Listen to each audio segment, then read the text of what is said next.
bien, bonjour à tous. Aujourd'hui nous sommes le 18 janvier 2026. Aujourd'hui je ne suis pas en France mais en Nouvelle-Zélande. Ici c'est l'été. Je fais une saison agricole donc de récolte dans ce pays, principalement du coup dans l'île du Sud, dans la région du Canterbury. Et du coup aujourd'hui on va parler un petit peu donc de la culture du raie gras produit pour la semence. Et donc aujourd'hui on se retrouve donc au moment de la récolte, ou tout du moins de la première étape de la récolte, puisque je suis en train de pré-endainer, pré-faucher cette culture qui sera donc récoltée, moissonnée dans la semaine qui va suivre. Donc la culture de raie gras, la voilà derrière moi. Donc cette exploitation en cultive à peu près 400 à 500 hectares. Donc différentes variétés sont produites. Ici on est sur une certaine variété d'un semencier d'ailleurs français qui est RAGT. Et du coup vous pouvez voir donc le stade des graines qui est plus ou moins variable, mais du coup ce qu'on cherche à récolter c'est bien évidemment les graines qui sont renfermées encore à l'heure actuelle à l'intérieur donc des glumelles, qui sont les organes qui permettent tout simplement d'envelopper les grains jusqu'à leur maturité. Donc aujourd'hui je suis avec un équipement qui s'appelle un Windrower, donc c'est un équipement canadien, c'est de marque McDown. Et du coup je suis en train de pré-endainer avec une barre de coupe. Donc c'est le principal outil, la principale fonction qu'on cherche à faire sur cet outil, qui fait environ 4 mètres à 4 mètres 20 de large. Donc pour vous présenter rapidement comment ça marche, et tout simplement ça fonctionne comme une barre de coupe de moissonneuse. Donc on a des sections qui viennent tout simplement sectionner les plantes à une hauteur assez réduite. Donc comme vous pouvez le voir, on essaye de se situer à environ 5-6 cm donc de hauteur pour précouper cette culture. Donc une fois que tout ça c'est précoupé par cette première fonction, on a ensuite des endaineurs à tapis de part et d'autre de la barre qui viennent tout simplement de chaque côté rassembler la matière vers le milieu. Et comme vous pouvez le voir, le Windrower, donc la machine qui est juste derrière moi, contient la largeur exacte pour ne pas justement écraser les différents andins qui sont générés au moment de la précoupe du raie gras. Tout cela bien évidemment dans le but d'éviter donc de perdre des graines dès à présent, puisque la culture se trouve actuellement à la maturité. Et on peut également d'ailleurs voir des graines qui ne sont pas récoltées et qui se situent au sol. Donc, je ne sais pas si vous les voyez, tout ça c'est des graines qui sont potentiellement viables et qui vont tout simplement donc ne pas être récoltées, mais réensemencer la parcelle et donc le champ pour la suite. Donc voici la matière une fois précoupée. Donc ça fait des andins bien volumineux avec encore pas mal d'humidité, et tout ça faut que ça sèche. Donc heureusement que dans cette région il y a pas mal de vent et que du soleil est prévu dans les prochains jours pour tout simplement avoir un maximum de séchage pour cette culture. Donc il faut savoir que la norme de récolte et d'humidité pour le raie gras c'est 12%. Et que la première récolte qu'on a effectuée, donc la semaine dernière, on était à peu près à 17%. C'est assez compliqué de descendre en dessous des 16-17, étant donné que la culture a du mal également à mûrir jusqu'à la fin, et notamment puisque on se situe juste en bord d'océan, donc l'océan Pacifique est à peu près à 4-5 km d'ici, et généralement on a quand même un flux d'air et des nuages souvent qui ramènent de l'humidité tous les matins ici. Pour ajouter quelques particularités et détails par rapport à cet outil, il faut savoir que déjà il est hydrostatique, donc comme une moissonneuse batteuse. Les roues à l'arrière, elles tournent à l'angle droit. Donc elles tournent en fait en pivotant autour de cet axe. Et donc tout simplement, des fois quand on fait des marches arrière, ça peut des fois faire une surprise. Au début c'est assez spécial, mais en fait il faut tourner le volant dans l'autre sens. Et en général on évite de faire des marches arrière avec ce genre d'outil, mais justement on prétourne à l'angle toujours. Vous voyez aussi à l'arrière du coup du capot du moteur, on a tout simplement deux pales qui tournent à chaque fois pour éviter donc que les graines et les différentes semences qui sont à chaque fois en quelque sorte aspirées ou ont tendance à être aspirées par l'arrière. Donc il y a le radiateur qui se situe juste à l'arrière. Donc ces deux pales permettent tout simplement de nettoyer en constance, on va dire, les pré-grilles du radiateur et éviter tout simplement de le colmater à chaque fois, puisqu'on travaille souvent donc dans des conditions qui génèrent un flux de graines à l'arrière aussi. Donc là nous sommes à l'intérieur donc du Windrower, donc le McDown, et donc là on va faire un petit tour donc des différents réglages et paramètres à surveiller. Donc bien sûr tout d'abord vérifier que l'outil travaille bien au niveau de la coupe. Donc ça commence déjà par vérifier à chaque fois à l'arrière notamment de l'équipement, si l'herbe paraît bien coupée, si l'andin paraît plutôt homogène et bien centré. Donc le principal réglage ici sur cette machine qu'on peut avoir, c'est cette réglette ici. Donc elle permet d'indiquer tout simplement la profondeur et la hauteur du coup de coupe par rapport à l'herbe. Il faut qu'elle soit réglée tout à fait à l'horizontale, donc pour pas que les scies, donc les couteaux qui sont présents à l'avant, descendent trop dans le sol et commencent donc à rattraper de la terre et à s'user beaucoup plus vite. Ici on a un autre réglette, donc par rapport à un autre réglage, c'est le 3 points hydraulique qui est à l'avant, donc là il est sorti au maximum, dans l'idée tout simplement de conserver cette horizontalité par rapport à la barre de coupe. Ensuite bien sûr on a les paramètres assez classiques mais quand même très importants, donc la température du moteur, effectivement le niveau de remplissage de diesel, et donc ici je surveille également sur le GPS John Deere la vitesse, donc là je travaille entre 7 et 8 km/h. Selon s'il y a des zones versées, on travaillera effectivement un peu moins vite et on jouera du coup la vitesse avec le monolevier qui est présent ici, donc qui marche assez simplement. Donc ici on a tout ce qui est réglage de la hauteur de la barre de coupe, ici on a la sortie des rabatteurs mais également le réglage du 3 points hydraulique, et ici on a l'écartement des rabatteurs. Et donc ensuite sur le reste, allumage et extinction de l'organe de coupe à l'avant et les tours moteurs qui sont indiqués ici. Donc là on tourne à peu près à 2000 tours. Voilà donc dans la globalité les principaux paramètres à surveiller. Il faut savoir que ça demande quand même pas mal de concentration et qu'il y a toujours peut-être des coins par endroit où il y a peut-être un caillou, peut-être également de l'herbe qui est couchée qui se fauche beaucoup moins bien, donc il faut surveiller tout ça. Donc il faut savoir que pour la production de semences, notamment par exemple pour cette graminée qu'est le régras, certains peuvent se demander pourquoi on préfauche cette culture et on n'attend pas qu'elle arrive à sa complète maturité. Il faut savoir tout simplement que pour ce type de graminée, il faut attendre très longtemps pour que l'ensemble des graines et des plantes arrivent à totale maturité, donc qu'elles soient jaunes comme une céréale à paille classique, j'ai envie de dire. Et l'idée est qu'au final, quand on attend que la maturité soit trop élevée, on perd déjà pas mal de graines, parce que les graminées comme le régras ne sont pas aussi bien faits ou sélectionnés entre guillemets pour, comme un blé, préserver au maximum les graines sur les épis. Et du coup en fait il faut savoir qu'il faut trouver le stade qui va juste bien, puisque vous le voyez peut-être déjà un peu, on a quelques graines qui s'envolent juste devant la barre de coupe.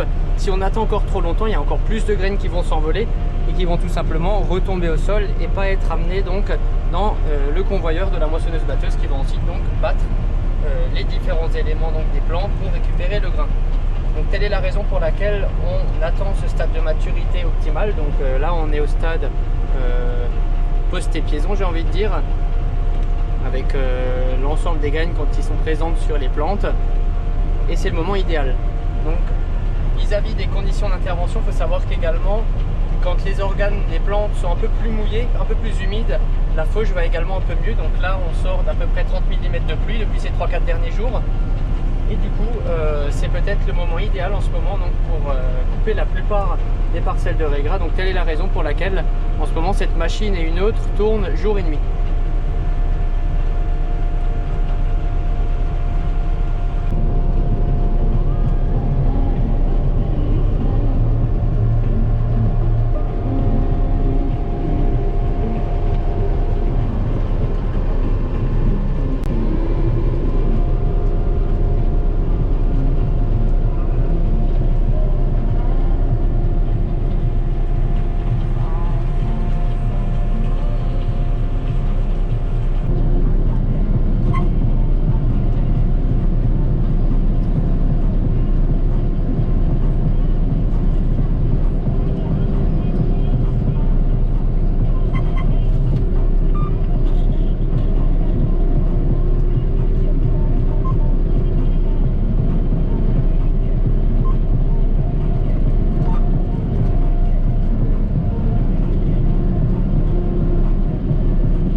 It ain't 'cause of my truck, it ain't 'cause of some George Strait song.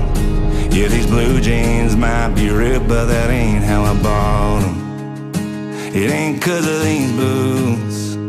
I'm sticking out like a damn sore thumb. Anytime I'm anywhere but where I'm from.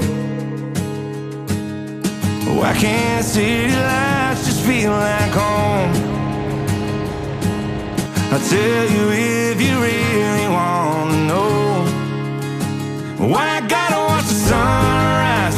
Job ain't ever done till it's done right. I'll tell you what makes me cry about a steel guitar. And why I gotta work so hard. Why I'm always saying amen just to be away from my best friend. Why I gotta toss the line when I see a lake.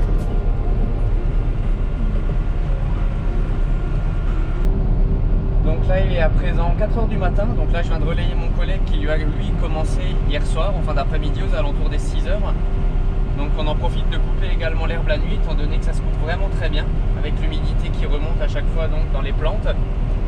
Et donc là j'avance par contre beaucoup moins vite, je suis aux alentours des 4,5-5 km/h pour éviter justement aussi qu'ils sont présentes à l'avant et au couteau de claquer de trop parce que ils ont tendance quand la partie des plantes est beaucoup plus humide à également faire plus de bruit et donc il faut ralentir pour éviter d'user plus le matériel. Voilà, là je vais continuer jusqu'à peu près peut-être midi, 14h de l'après-midi selon comment l'humidité va évoluer dans la journée. Et puis sûrement que mon collègue lui reprendra soit au milieu d'après-midi, soit en soirée, selon comment l'humidité justement agit sur les plantes. Et allez, à plus tard.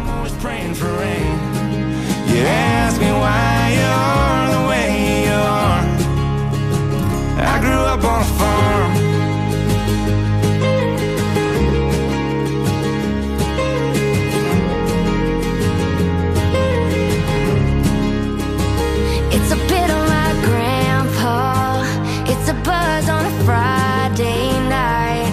And it might be a bit of a drive, but just come on down and you'll see why. Why I gotta watch the sunrise? Job ain't ever done till it's done right. I tell you what makes me cry about a steel guitar. And why I gotta work so hard. Why I'm always saying amen just to be away from my best friend. Why I gotta toss the line when I see a lake. And why I'm always praying for rain. You ask me why you are the way you are. I grew up on a farm.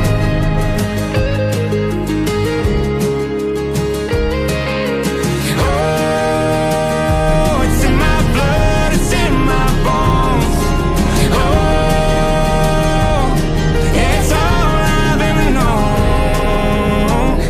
I gotta watch the sunrise. The job ain't never done till it's done right. And I got acres of reasons why.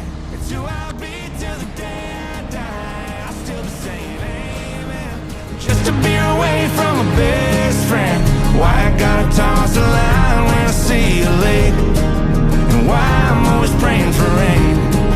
You ask me why you are the way you are. And why I'm always thanking all my lucky stars. I grew up on a farm.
peu près 30 heures à 32 heures dans cette parcelle qui fait 65 hectares. On a réussi à voir le bout. Donc ça y est, là il est 14 heures. Je suis en train de terminer la parcelle qu'on a commencé hier, courant de journée.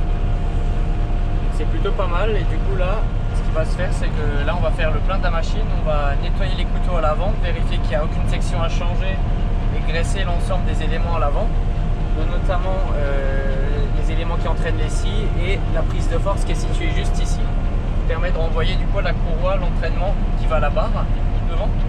Et du coup après qu'on aura fait ça, l'outil sera prêt à repartir du coup en fin d'après-midi, en soirée, parce que là le temps il est plutôt séchant aujourd'hui, on a du vent dehors et du soleil. Et du coup là il est plutôt temps d'arrêter de couper, je dirais, à ce moment-là, parce que on a plus de mal après à attraper certains organes et on laisse un peu plus d'herbe au sol. Donc là l'idée c'est de stopper le chantier une fois qu'on aura fini la parcelle et puis de reprendre plus tard.